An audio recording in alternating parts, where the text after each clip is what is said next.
എന്നാലും പോയില്ലെന്നൊരു നാളുണ്ടെന്ന് ഞാൻ എപ്പോഴാ അറിയണേ? നമ്മൾക്കറിയാത്ത എന്തൊക്കെയോ ഉണ്ട് കുട്ടിയെ ഈ അണ്ടകടാകത്തില്. ഇത്ര ചെറുപ്പത്തിലെ സ്വാമിമാർക്ക് ഇത്രയും ജ്ഞാനദൃഷ്ടി എങ്ങനെ ഉണ്ടാവണം അച്ഛമ്മേ? അവരൊന്നും നമ്മളെ പോലെ വെറും മനുഷ്യജന്മങ്ങളല്ല, അവതാരങ്ങളല്ലേ, അവതാരങ്ങള്. ആ, ഉണ്ണിയുടെ അച്ഛൻ വന്നു തോന്നുന്നു. ഇന്നിനി മതി, ഇതെല്ലാം എടുത്തോട്ട് പൊടി.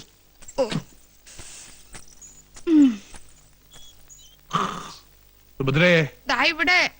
അവൻ വരുന്നുണ്ട്. ആര്? പറയാം, ബാലഗോപാലൻ. ബോംബെന്ന് ഭാനുമതിയുടെ കത്തുണ്ട്. ഗൾഫിൽ നിന്ന് ബോംബെയിലെത്തിയ പിറ്റേന്ന് തന്നെ അവൻ ഇങ്ങോട്ട് വരും അത്രേ. കുറച്ചു ദിവസം ഇവിടെ വന്ന് വിശ്രമിക്കാനാണ് അവന്റെ തീരുമാനം. അത് വേണോ? എന്താ? അല്ല, കല്യാണത്തിന് മുമ്പ് അവൻ ഇവിടെ വന്ന് നിക്കണത്. നിന്നാലെന്താ, അന്യനോ മറ്റോ ആണോ? പറഞ്ഞാ ക്ഷോഭിക്കരുത്. കുട്ടിക്ക് ഈ ബന്ധത്തിൽ അത്ര താല്പര്യം ഇല്ലാന്ന് തോന്നുന്നു. എന്താ ഇത്, കണ്ണു നിറഞ്ഞിരിക്കുന്നല്ലോ. എന്താ കാര്യം? ജോലി ചെയ്യാ, ഇങ്ങോട്ട് വരിക. എന്താ മോളെ? ഞാൻ വലിയ കുളത്തിലോ പുഴയിലോ ചാടി ചാവാൻ പോവാ. എന്റെ പറശ്ശിനിക്കടവ് മുത്തപ്പ, എന്താ ഈ കുട്ടി പറയണേ? ആത്മഹത്യ വലിയ പാപം കേട്ടോ. ആയിക്കോട്ടെ, പക്ഷെ വായി നോക്കിക്ക് കഴുത്ത് നീട്ടിനെല്ലാം ഭേദം. എനിക്കൊന്നും മനസ്സിലാവണില്ല, എന്താ ഉണ്ടായേ? ബാലഗോപാലൻ വരണു ഉത്തര കത്ത് വന്നിട്ടുണ്ടെന്ന് എനിക്ക് ഇഷ്ടമില്ലെന്ന് മുത്തശ്ശി പറഞ്ഞതാ. എന്നിട്ട് ഒരിഞ്ച് ഇളകിയിട്ടില്ല മുത്തശ്ശിന്റെ മനസ്സ്. എന്നോട് സ്നേഹം ഉണ്ടെന്ന് പറയണ വെറുതെയാ, ഒക്കെ വെറും നാട്ടിയാ. എന്തിനെങ്ങനെ കിടന്ന് പഠിക്കണേ? കോളേജിൽ പഠിക്കണ കുട്ടിയല്ലേ നീയെ? ആൾക്കാരെ കേട്ടാ കളിയാക്കി ചിരിക്കും. വേണ്ട, പറഞ്ഞു മയക്കണ്ട. ആദ്യം തീരുമാനിച്ച പിന്നെ മാറ്റമില്ല. എന്റെ മനസ്സിന് ഇഷ്ടമല്ലാത്ത ആൾക്ക് അങ്ങനെ പിടിച്ചു കൊടുക്കാച്ച ജീവൻ കളയും ഞാൻ. അയ്യേ, വേണ്ടാതൊക്കെ ചിന്തിക്കാണ്ടിരിക്ക. വേറെ എന്തൊക്കെ വഴി കിടക്കണു? എന്ത് വഴി? എല്ലാത്തിനും പരിഹാരം ഉണ്ടാക്കാൻ ഒരാളിവിടെ എത്തിയിട്ടില്ലേ? ജയദേവാനന്ദ സ്വാമികൾ. ഇപ്പൊ എങ്ങനെയുണ്ട്? ഹായ്, കൊള്ളാം, മനോഹരമായിരിക്കുന്നു. ഒരു കോലിൽ കുത്തി പാടത്ത് വെച്ചാ കാക്കയെ പേടിപ്പിക്കാം.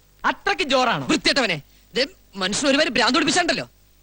ബാക്കിയുള്ള നെഞ്ചോടെ പടപടാന്ന് ഇടിക്കുക. പിന്നെ എല്ലാവരുടെയും നെഞ്ച് ഗുടഗുടാന്നാണ് ഇടിക്കുന്നത്. എടാ തെണ്ടി, ഇതാണോ സ്വാമിയുടെ വേഷം? എന്താ ശരിയായില്ലേ? ഒരു വൈപ്പ് മീശയോടെ വെച്ചാലോ? പിന്നെ എന്താ വേണ്ടെന്ന് പറ. സ്വാമിയുടെ ഡ്രസ് ഇതിൽ നന്നാക്കണമെങ്കിൽ കുറച്ചുകൂടെ മാലയും കളർഫുൾ ഡ്രസ്സും വാങ്ങിക്കേണ്ടി വരും. എടാ പോത്തെ, വേഷം കെട്ട് ഓവറായി ചിലപ്പോ വൈദ്യർക്ക് വല്ല സംശയം തോന്നും. കള്ളത്തുറങ്ങാനും പൊളിഞ്ഞണ്ടല്ലോ. വൈദ്യര് നമ്മൾ അരച്ച് കലക്കി വാർപ്പിലിട്ട് വല്ല കഷായാക്കും. അതെന്ത് കഷായം? കരിങ്കുരങ്ങി കഷായൻ. വൈദ്യരാണെന്ന് തോന്നുന്നു.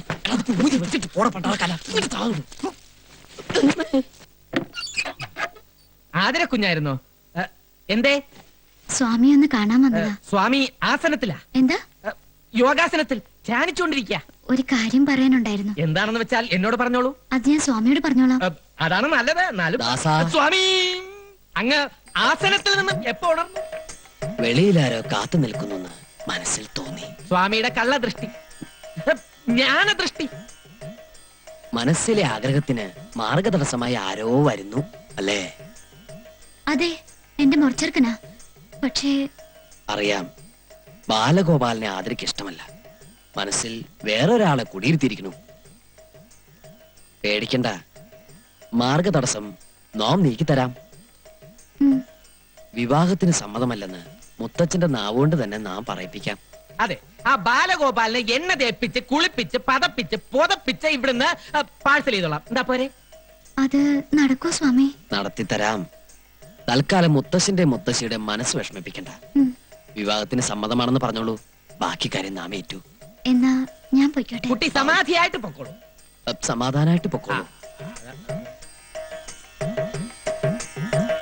അനന്താ, സ്വാമി വിളിച്ചോ? പത്മനാഭനെ വിളിച്ചതാ. അനന്ത പത്മനാഭ, നീയും നിന്റെ ഒരു അനന്തനും വിടിലടി ഞാൻ. അതൊക്കെ വേഗം അങ്ങോട്ട് കേട്ടാ, അങ്ങോട്ട് കൊണ്ടുവയ്ക്കാ. അവിടെ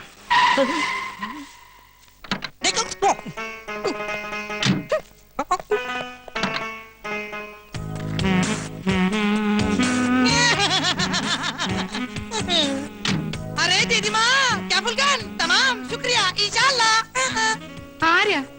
എന്താ പറഞ്ഞേ? മനസ്സിൽക്കോ? എന്നെ മനസ്സിലായില്ലേ? ഞാൻ ബാലഗോപാലൻ. എന്റെ കുട്ടിയെ, എനിക്ക് നിന്നെ കണ്ടിട്ട് മനസ്സിലായില്ല. നീ അങ്ങ് കറുത്ത പോയല്ലോടാ. അയ്യേ, ഞാൻ കറുത്തതല്ല ദീദിമ, ഇത് ഞാൻ കറുപ്പിച്ചതാ. ഇതാണ് ഒളിമ്പിക് സ്റ്റൈൽ ജസ്റ്റ് ഫോർ കാലൂസ്. മുത്തച്ഛൻ എവിടെ? മുത്തച്ഛനോ? ആ നിന്നെ കൊണ്ടുവരാനായിട്ട് കാലത്ത് കാറുമായിട്ട് പോയതാ. എന്നിട്ട് ഞാൻ കണ്ടില്ലല്ലോ. അയ്യോ ബാലേട്ടനെ കണ്ടിട്ട് വൈദ്യരമാമ തിരിച്ചറിഞ്ഞിട്ടുണ്ടാവില്ല. അത് നേരാ. എയർപോർട്ടിൽ വന്നിറങ്ങി ഉടനെ ഞാനൊരു ടാക്സി വിളിച്ചിങ്ങ് പോന്നു. നിങ്ങളെല്ലാം കാണാനുള്ള ഒരു അതെ. Oh my God my dear Marmani മാമ. മർമാണി മാമന് ഒരു വ്യത്യാസമില്ല. അതെ ഭാനുമതിയും കൂടെ കൂട്ടി വരായിരുന്നില്ലേ നിനക്ക്? അച്ഛൻ ഒറ്റയ്ക്കാക്കിട്ട് അമ്മ പോരോ? അച്ഛനാണെങ്കിൽ നിന്ന് തിരിയാൻ പറ്റണ്ടേ? എന്തു പറ്റി? നടുവിന് വല്ല ഉളുക്കും വീണുവോ? ഉളുക്കല്ല, തിരക്കൊണ്ട. ഓ തിരക്കുണ്ട്. ആതിരെവിടെ? അവൾ അകത്തുണ്ട്. എന്നിട്ട് എന്നെ എതിരേൽക്കാൻ വന്നില്ലല്ലോ. ബസ്മതി ആതിരെ ഒന്ന് വിളിക്കൂ. താലോ നിലവിളക്കോ വല്ലതും എടുക്കണോ? അതിനൊക്കെ ഉള്ള സമയം വരുന്നില്ലേ ഉള്ളൂ. തൽക്കാലം ആതിര മാത്രം മതി. ആ വിളിക്കൂ. ലോകത്തിലേക്ക് ഏറ്റവും വലിയ അലവലാതിക്കുള്ള ഒളിമ്പിക് സ്വർണം നിനക്ക് കിട്ടൂന്നായിരുന്നു എന്റെ പ്രതീക്ഷ. പക്ഷെ ഇപ്പൊ മനസ്സിലായി നിനക്ക് വെള്ളിയേ കിട്ടുള്ളൂ. Thank you. ഉം. ഏ? അതൊക്കെ ആയിക്കോട്ടെ. ഇവനെ ഇവിടുന്ന് പറഞ്ഞു വിടാൻ സാമി ഇത്തിരി കഷായം കുടിക്കേണ്ടി വരും. ഓ ആ വന്ന കാലം നിക്കാണ്ട് കുട്ടി ഇങ്ങടെ അകത്തേക്ക് വരൂ. ആതിര വരട്ടെ. ആ പെട്ടിയും പ്രമാണൊക്കെ എടുത്ത് തെക്കിനിയിലേക്ക് വെക്കാ. ഓക്കേ. ലഗേജ് എല്ലാം എടുത്ത് യാണി മാമനെ അല്ല മർമാണി മാമനെ ഏൽപ്പിച്ചേക്കൂ. ഏതാ ഈ വെള്ളപൂശിയ കുഴിമാടം? കൃഷ്ണൻകുട്ടി. എന്താ കുറുന്തോട്ടിയോ? കുറുന്തോട്ടിയല്ല, കൃഷ്ണൻകുട്ടി. ഗൾഫിൽ എല്ലാവരും എന്നെ ചകൻ ഛാ എന്ന് വിളിക്കും. ബാലഗോപാലൻ സാറിന്റെ personal assistant cum body guard. ഓ ഗൾഫിൽ നിന്ന് രസായനം മാറ്റാൻ കൊണ്ടുവരാന്ന് പറഞ്ഞത് ഇതിനെ ആവും അല്ലേ?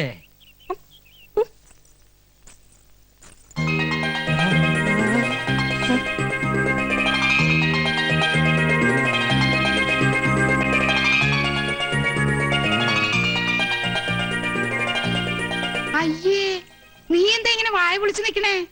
ഇതാരിത്? ശ്രീദേവിയോ, മാധുരി ദീക്ഷിത്തോ, സുസ്മിത സെന്നോ, അല്ല നഗ്മയോ? നഗ്നയോ? പാട്ട് കുപ്പായ അണിഞ്ഞ അവള് നിക്കണേ. ഇതെന്റെ ആതിര തന്നെയാണോ? എന്താ കണ്ണിന് വല്ല കുഴപ്പമുണ്ടോ? ഇവനേതാ? പ്രേമദാസൻ ഇവിടത്തെ പർച്ചേസിംഗ് മാനേജർ ആയിരുന്നു. ഇപ്പൊ പരികർമ്മിയാണ് ജയദേവാനന്ദ സ്വാമികളുടെ. സ്വാമികളോ? എവിടെ? നാം ഇവിടെയുണ്ട് മോനെ. ഇത് സാമിയോ? അതെ, ശ്രീ പരമാനന്ദ സിദ്ധന്റെ ശിഷ്യൻ ദമേഹടവർത്തിൽ നിന്നും മുത്തച്ഛനെ കാണാൻ വേണ്ടി വന്നതാ. സ്വാമിമാരെ കുറെ ഞാനും കണ്ടിട്ടുണ്ട്. ഒന്നില്ലെങ്കിൽ താടി മുടി വളർത്തിണ്ടാവും, അല്ലെങ്കിൽ മൊട്ടത്തിലും ക്ലിൻഷവായിരിക്കും. ഇതൊരുമാതിരി മീശ മാത്രം വെച്ച് സിനിമാ ഹീറോയെ പോലെ ഒരു സ്വാമിയെ ഞാൻ ആദ്യമായിട്ട് കാണാ. ദോഷം കിട്ടണൊന്നും പറയണ്ട, മനസ്സിലൊന്നും ഓർത്താ മതി. മാനത്ത് കാണുന്ന ആളാ. ക്ഷമിക്കണ സ്വാമിയേ.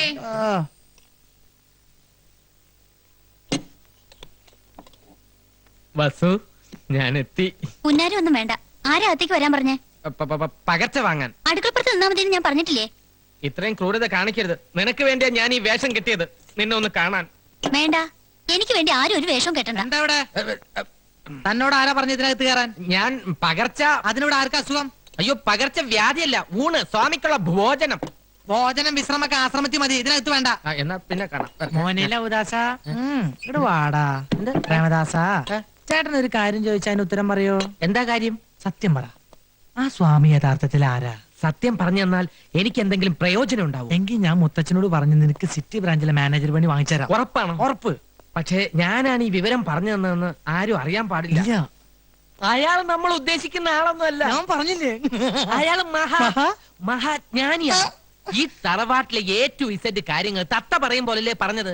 വിശ്വാസമായില്ലെങ്കിൽ വൈദ്യരോടും സുഭദ്രാമച്ചിയോടും പോയി ചോദിച്ചു നോക്ക്. നിന്റെ വേഷം കെട്ടൊന്നും എന്റെ അടുത്ത് വേണ്ട. മുത്തച്ഛനെയും മുത്തശ്ശിയും കുപ്പിലാക്കാൻ വേണ്ടി നീയൊക്കെ കൂടി അവന് പറഞ്ഞു കൊടുത്ത കഥകളല്ലേ? ഹരിഹോം ശിവഹോം. വേണ്ട, ഉരുളണ്ട പറലണ്ട. കൽക്കത്തയിലും ബോംബെയിലും ഒക്കെ നിരവധി കള്ളസ്വാമിമാരെ കണ്ടിട്ടുള്ളവന് ഞാൻ. 48 മണിക്കൂറിനകം നിന്നെയും നിന്റെ കള്ളസ്വാമിയുടെ കള്ളക്കഥകളെ കെട്ടുപൊട്ടിച്ചിവിടുന്ന് കെട്ടിച്ചില്ലെങ്കിൽ എന്റെ പേര് ബാലഗോലാവൻ എന്നല്ല. അപ്പൊ എന്റെ പ്രൊമോഷന്റെ കാര്യം ഓപ്പറേഷൻ നടത്താൻ പോണേ. I will December that. ആള് വിധിയാണെങ്കിലും ചൂടനായില്ലേ? ദാ ചോറ്.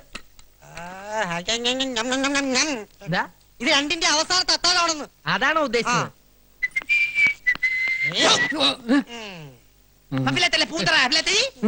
താൻ സിറ്റി ബ്രാഞ്ചിലെ സെയിൽസ്മാൻ അല്ലേ? അതെ. തനിക്ക് ഈ ആശ്രമത്തിൽ എന്താ പണി? ഹോമം നടത്താനുള്ള സാധനങ്ങൾ കൊണ്ടു കൊടുക്കാൻ വൈദ്യര് പറഞ്ഞിട്ട് വന്നതാ. ഹോമോ? ഞാനൊരു സത്യം പറയാം.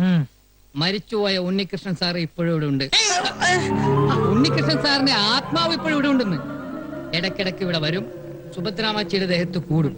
അതിനൊക്കെ ശാന്തി കിട്ടാൻ വേണ്ടി ഇന്നു മുതൽ സ്വാമി ഒരു ഹോമം തുടങ്ങാൻ പോവുക. Be careful. എന്നിട്ട് സാധനങ്ങളൊക്കെ സ്വാമിനെ ഏൽപ്പിച്ചോ? ഏൽപ്പിച്ചു. എന്നാ പോ. ആ.